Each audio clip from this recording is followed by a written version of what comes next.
প্রিয় শিক্ষার্থীরা, এমন যদি হইতো তাহলে কেমন হতো বলতো? আমাদের এমসিকিউতে এবং সিকিউতে যদি মান দেওয়া থাকে এরকম, if x plus one by x equal three, এগুলা মান নির্ণয় করো। আমরা কি করি? সূত্রে ফেলে ফেলে মান নির্ণয় করি। তাহলে দেখো, যদি এমন হইতো যে আমরা দেখে দেখে উত্তর বসাই দিতাম, প্রশ্ন দেখে সরাসরি আমি উত্তর বলে দিতে পারতাম, কেমন না হয়তো বলতো? হ্যাঁ, তোমাদের একটু টেনশনে ফেলে দিলাম যে কিভাবে আমরা দেখে উত্তর বলবো। এগুলা মানে কিন্তু আমাদের দেখে উত্তর বলা যায়। কিভাবে আমি তোমাদের শিখাবো, চলো একটু শিখি। দেখো, যদি এরকম মান বলে, আমি টেকনিক গুলা পাশে লিখে দেবো এবং প্রমাণ করে দেবো। তোমরা একটু ভিডিওর সাথে থাকিও। এটা তোমাদের বীজগণিতে এমসিকিউ প্লাস সিকিউতে শিওরলি যাদের target A plus golden A plus, তাদের জন্য এই ট্রিক্স গুলা ভেরি ভেরি ইম্পর্টেন্ট। কেন আমি বললাম তোমার ভেরি ইম্পর্টেন্ট? যে তোমাদের ম্যাথ তুমি করে আসছো, করে আসে বাসায় চলে আসছো, এখন তোমার এটা ঠিক আছে কিনা সেটার জন্য এই ট্রিক্স গুলো তুমি ইউজ করতে পারো। তুমি কনফিডেন্স নিতে পারো যে হ্যাঁ আমি পারছি, এটা বাসায় এসে বলতে পারো। তো দেখো, শুরু করি কথা না বাড়াই। যে এই ম্যাথ গুলা শেখার জন্য আমাকে সর্বপ্রথম দেখো আমাদের টেকনিক ইউজ করতে হবে। আমাদের এখানে যে মানটা দেওয়া আছে, এই যে মানটা দেওয়া থাকবে, আমরা এখানে মনে করো আমি একটা মান দেখে থ্রি, এখানে যে কোনো মান থাকতে পারে, কিন্তু এই জায়গাটার জন্য যে মানটা থাকবে সেটাকে ধরবা আর, মনে মনে হচ্ছে আর এর মান, এটা কিসের মান? আর এর মান। আর আমি সূত্র আর দিয়ে লিখে দেবো। যদি এই সূত্র থাকে r-2, কি লিখলাম? r-2 লিখলাম, তাই না? r-2 যে আমি লিখলাম এখানে, ভালো করে লিখি আরো, দেখো, r-2, তাই না? এই দেখো উপরে স্কোয়ার দিলাম। এখানে বলবেন যে ভাইয়া আর কি ভাইয়া? আর মানে হচ্ছে যে এই যে মানটা যে দেওয়া থাকবে সেটা হচ্ছে আর এর মান। এখানে যে মানটা থাকবে সেটা হচ্ছে আর এর মান। দেখো, মনে মনে যখন আমি বসাই দিই, এটা যদি আমার মনে থাকে তাহলে আমি মনে মনে বসাই দিই। আর এর মান যদি এখানে থ্রি আছে, থ্রি বসলাম, তাহলে থ্রি উপর স্কোয়ার মানে নয়, নয় থেকে দুই বিয়োগ মানে সাত। তাহলে অ্যান্সারটা কি হলো আমাদের? সাত। বুঝতে পারছো?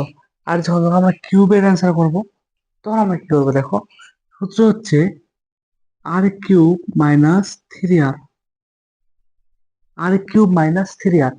তাহলে দেখো আমরা যদি উত্তরটা কেন বলবো, যদি আমরা মনে থাকে, যদি এটা আমরা মনে রাখতে পারি, তাহলে আমরা উত্তরটা কেমন বলবো দেখো ভাইয়া, যে আর এর মান কি? থ্রি। তাহলে থ্রির উপর কিউব মানে কি? 27। 27 থেকে তিনের সাথে থ্রি গুণ, নয় বিয়োগ, তাহলে হচ্ছে 18। বুঝতে পারলা? দেখো, তিনের উপর কিউব মানে হচ্ছে 27, বিয়োগ কি আছে? তিন গুণন আর, তিন গুণন তিন, তাহলে হচ্ছে নয়, তাহলে হচ্ছে 18। ক্লিয়ার না? এখন দেখো ফোরেরটা, ফোরের সূত্রটা কি ভাইয়া? এই দেখো, আর প্লাস -2 হোল স্কোয়ার -2। একটা জিনিস মনে রাখবা, যে এখানে বা এখানে, এখানে যেটা মান দেয়া থাকবে তার বিপরীতটা এখানে লিখবা। কি লিখবা? এখানে মান দেয়া আছে মনে করো প্লাসের, এখানে লিখবা তুমি বিপরীত হচ্ছে মাইনাসের লিখবা। যদি এখানে থাকতো মাইনাসের, এখানে একটা প্লাসের, এখানে একটা প্লাসের। বুঝতে পারছো? দেখো, এখানে আমরা আটটা আর এর মান কত? থ্রি বসাই, তাহলে কি পারবো দেখো, যদি থ্রি বসাই, এদিকে দেখো, যদি থ্রি বসাই, থ্রি উপর স্কোয়ার মানে নয়, নয় অলরেডি এটা আমার পাই গেছে এখানে সাত, অলরেডি এটার মান আমরা অলরেডি এখানে সাত পাই গেছি। সাতের উপর স্কোয়ার মানে 49, 49 যদি করলে 47, কত পাবো? এটার ইকুয়াল হচ্ছে 47। বুঝতে পারছো? হ্যাঁ। এখন দেখো ফাইভের মানটা এখন কেমনে করবো, দেখো ফাইভের মানটা আরো easy, r² - 2 into r³ - 3r। দেখো, অনেক ইজি না? দেখো, মাইনাস আর, তো এই মানটা এখন আমাকে আমি সমাধান করবো। দেখো ভাইরা, যে এই মানটা সমাধান করতে আমরা যা করবো, এই যে আর এর জায়গায় বসাবো, এর মানটা আমরা কি পাইছি ভাইয়া? 7 পাইছি।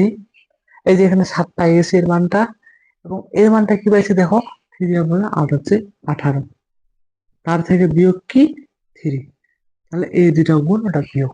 তো দেখি আমরা গুণ আর বিয়োগ করে দিই, দেখো সে উপরে 18 নিচে 7 যদি গুণ করি, তাহলে কি পাইতেছি আমরা এখানে দেখো, 7 আর 56, 6 আর 5, 5 থেকে 7, 7 আর 5 হচ্ছে 12, 126। 7 আর 56, 56 হ্যাঁ 12, 12 100 পাচ্ছি 26, তাই না? তার থেকে বিয়োগ করবো 3, হবে 123। কত এখানে আমরা মানটা হচ্ছে 123। ক্লিয়ার? বুঝতে পারছো? আমরা মান কত পাবো? 123। তো এখন দেখো এই মানটা, এখন আমরা কি করবো এই মানটা, যে এই মানটার ক্ষেত্রে দেখো কি করবা, এই মানটার ক্ষেত্রে সিস্টেম হচ্ছে আর কিউব মাইনাস 3r ইন্টু আর কিউব মাইনাস 3r মাইনাস 2। সোজা না? দেখো এই মানটা কি, এর মানটা কত? 18, এর মানটা কত? 18।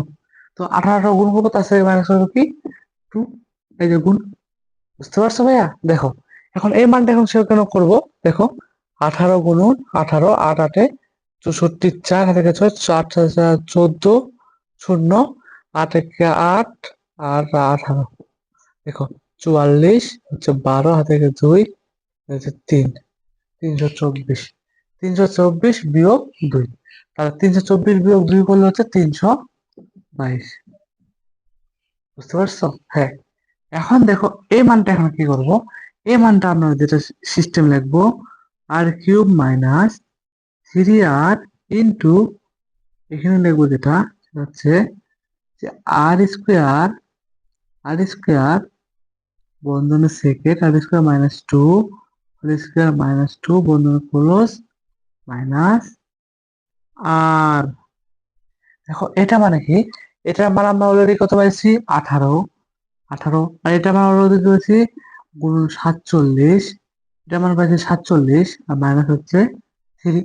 আমরা যদি গুণ করে দেখো, আমরা যদি এখানে গুণ করতে পারি, তাহলে হচ্ছে 47 গুণন 18, তাহলে 8 6 56, 6 হাতে থেকে 5, তাহলে 8 4 8 4 32, 32 আর 5 হচ্ছে 37। ক্লিয়ার?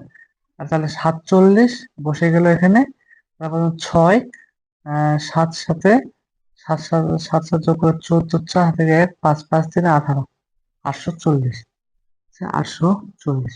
তো ভাইরা দেখো, আমরা যদি এই কয়েকটা টেকনিক মনে রাখতে পারি, এই কয়েকটা টেকনিক যদি তুমি মনে রাখতে পারো, তোমরা যারা ভিডিওটা দেখতেছো, যদি পরীক্ষা 6 7 8 পর্যন্ত আসে, তোমরা কি করবা দেখো, তোমরা মনে করো এগুলা যখন আমরা সমাধান করব, তখন আমরা মনে করো এই টেকনিক গুলো একটু মনে রাখবো, প্র্যাকটিস করবো, এভাবে যে কোনো মান বোঝা প্র্যাকটিস করবো, এই টেকনিক গুলো আমার মাথাতে ক্যাপচার করব, তাহলে যে কোনো বড় বড় মানে আমরা ইজিলি সলভ করতে পারবো। বুঝতে পারছো ভাইয়া? তোমরা আমাদের সাথে থাকার জন্য ধন্যবাদ। আরো ভিডিও যদি আরো টেকনিক চাও, তোমরা একটু কমেন্ট করে জানাতে পারো।